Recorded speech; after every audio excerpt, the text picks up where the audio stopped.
Good morning, everyone here in Chennai, respected Swami Mitranandji, Vikramji, and all the distinguished teachers, and the bright future of India.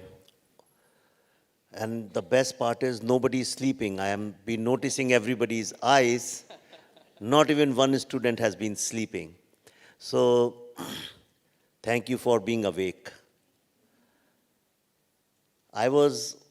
Yesterday I was talking to somebody last night, and he was telling me the history of how the name of this city was changed from Madras to Chennai. When I was studying, we used to call it Madras. And everybody from South was a Madrasi. If you see Bollywood films of that time, anybody who had a tilak was a Madrasi. I am from that generation. Imagine, some of the greatest of scholars, filmmakers, storytellers, politicians, even social reformers, all of them used to call everybody Madrasi. That is the kind of nation we have grown up in. Therefore, it is a moment of great satisfaction when you come to an event and where everybody calls it Bharat and not India. I am really waiting for a day when there will be no India, there will be only Bharat.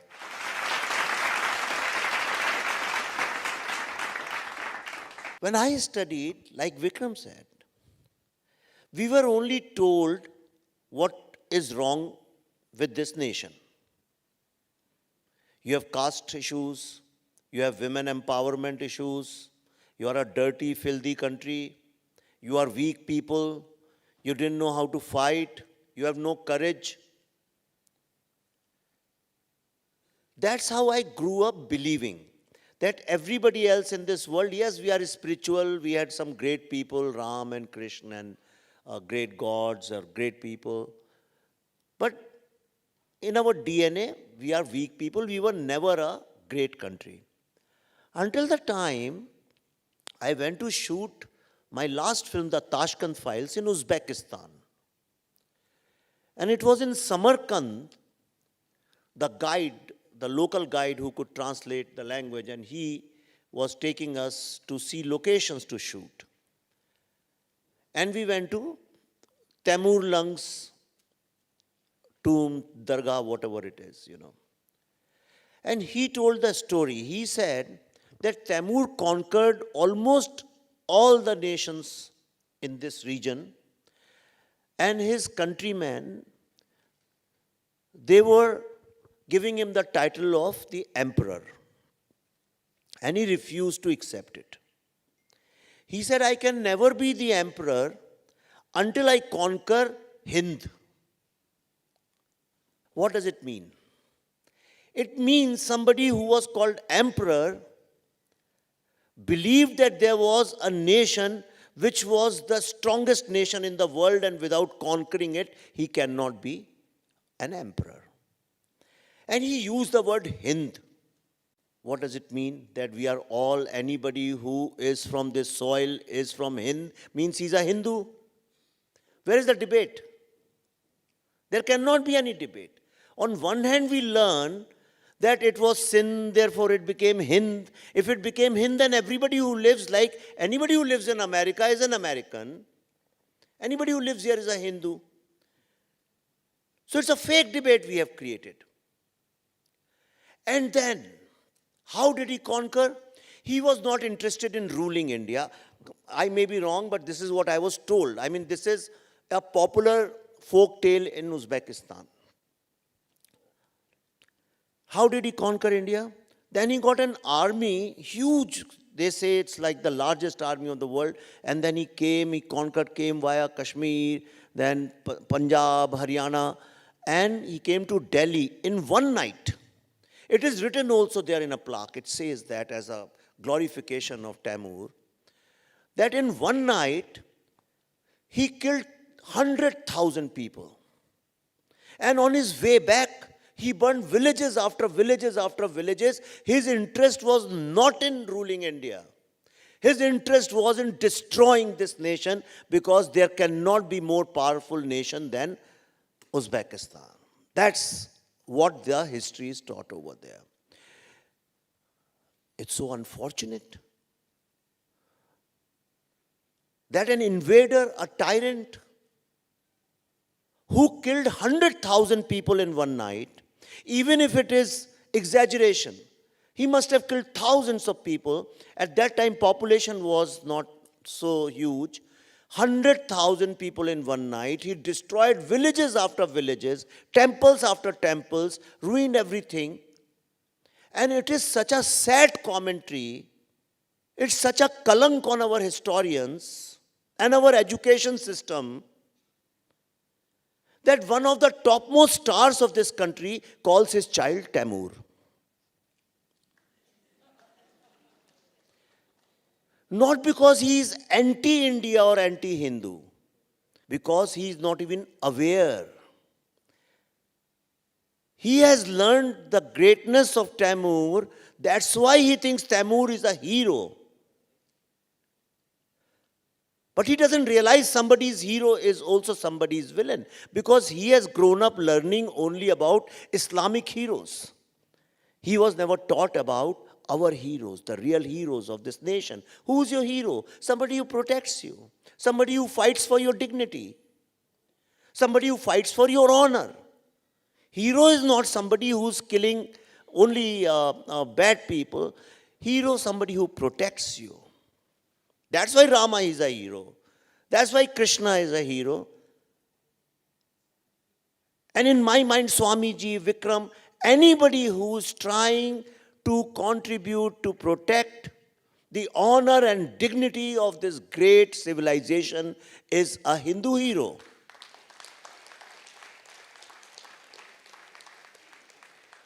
Dr. Kalam, Rahim, these are all Hindu heroes. And which is why it is so important to read the history of our heroes. Second thing, Swamiji introduced me as somebody who's researching on history. I am not researching on history, that's left for people like Vikram. I am researching on what the future of India is going to be. History comes in that context. Why Kashmir becomes so important? Just see the conversation before the Kashmir files and after the Kashmir files. Before the Kashmir files, I have been giving speeches for last 10 years, almost 10, 15, 20 days in a month, so I know how the reactions have changed. Before the Kashmir files, wherever I went, students, I'm not talking about matured people because matured people get little corrupt, but students are very innocent. Everywhere students spoke to me as if Kashmir is one conflict zone outside of India. A lot of students used to tell me, sir, why are we wasting money on army? Why this khich-khich? Chhod do na usko, let it go, so that we live peacefully. And most of the students, I have this research, means real sample in written forms from schools and colleges. Most of the students believed that Kashmir was an Islamic region and Hindus have illegally captured it, which is true. And most of this survey was done in North India and Western India. That's what they believed. Nobody had any pride in Kashmir, as if it's somebody like everybody from South was Madrasi. Similarly, anybody who's from Kashmir is a Muslim. But after Kashmir files, wherever I go, students say, sir, there is no way Kashmir can be separated from India. Because they realized that most of the knowledge which they are getting about Ayurveda, Upanishads, Panini, Patanjali, most of it is coming from Kashmir.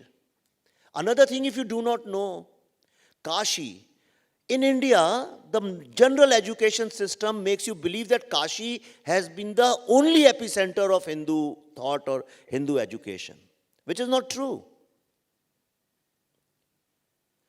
In Kashi, after graduating or post-graduating, students in Gurukuls were made to take 3 steps towards in the direction of Kashmir before taking their degree. Because the highest seat of education was there. Nobody ever understood the importance of Kerala and Kashmir, how we are connected through Advaita or Shankaracharya, Adi Shankaracharya. This is the most wonderful land on this planet for a variety of reasons. One reason, that we have organically evolved.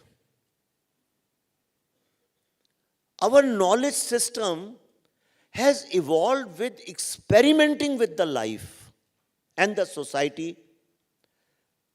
We have not gone and conquered some other land, captured it, and taken their resource and said, now it is ours and therefore this is part of this evolution. We are like a continuous joint family system. And which is why we are the only society anywhere in the world which has Kul Gurus. What is this Kul Guru? It is a continuation of a knowledge system, of a tradition, of a heritage. Okay, it must have started from there and slowly it is coming in like this. Today, no child talks about Kul Guru. The same child, when he goes and joins Google in USA, with a lot of pride, he talks about founding fathers of USA. But you don't take pride in the founding fathers of your own knowledge system, knowledge cycle. We have given to, I always say, what is the difference between us and the West? And why West can never understand us? Though we can understand the West, they cannot understand. The reason is, while the West was busy in conquering geographical lands and looting somebody else's property and wealth, at that time, we were conquering our minds. We were trying to understand our relationship with the cosmos. We were trying to find the meaning of this Srishti and what is our role in this Srishti. And eventually we realized that we are all one. We are Srishti, Tattvamasi. You are that. The power you think about, that infinite power you think about, or that ultimate truth which you think about is you, provided you realize it. Therefore, the meaning and purpose of life is to realize yourself and do not waste your life unrealized. And this is the knowledge this world is slowly understanding. Science at least is understanding. In quantum physics, they are understanding that the power of the smallest particle is equal to the entire energy of the world.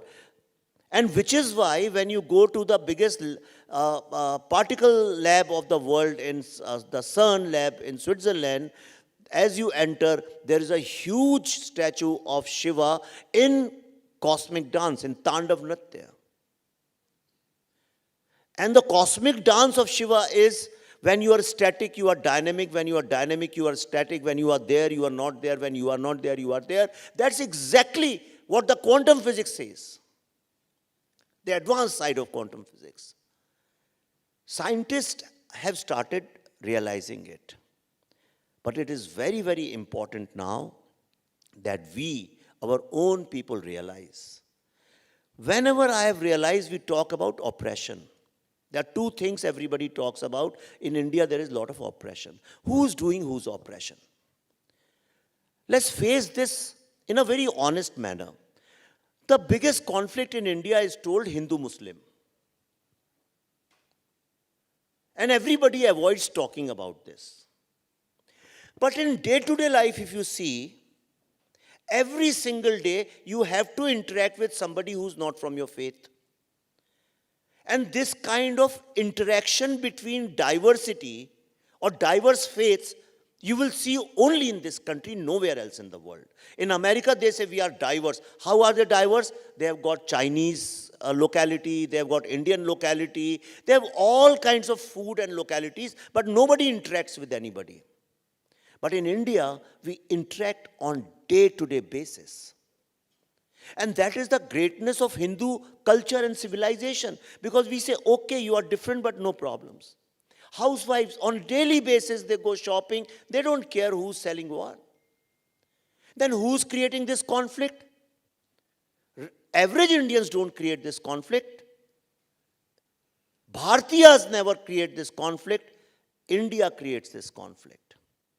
Today, India's biggest problem is that we divided India and Pakistan, but at the same time, we also divided India and Bharat.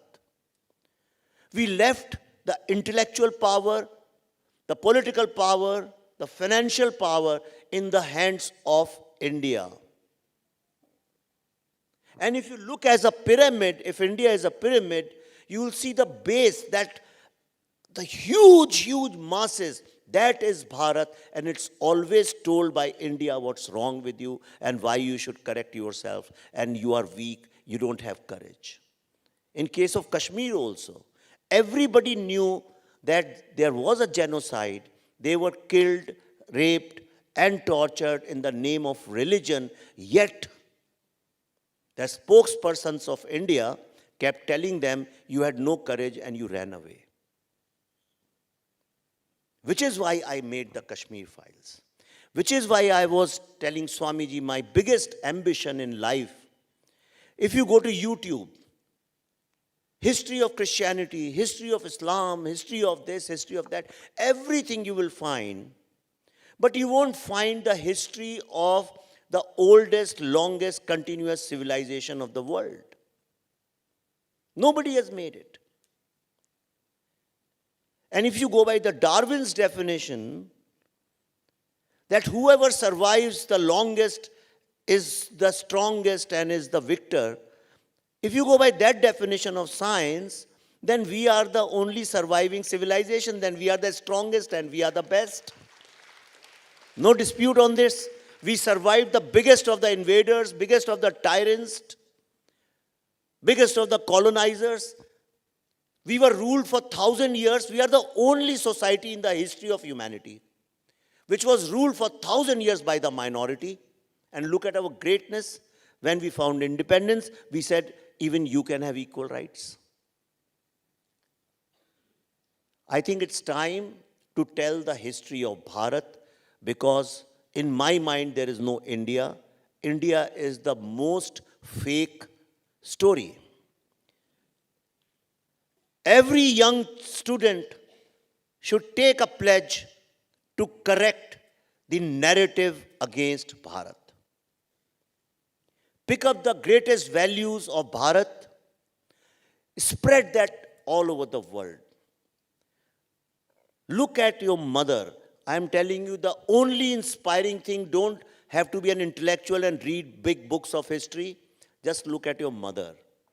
Every single Bharati Ma is a walking, living example of sacrifice, tyag. She goes hungry, she doesn't buy new sarees, she doesn't do anything for herself. And still, without any money, without any resources, all her life,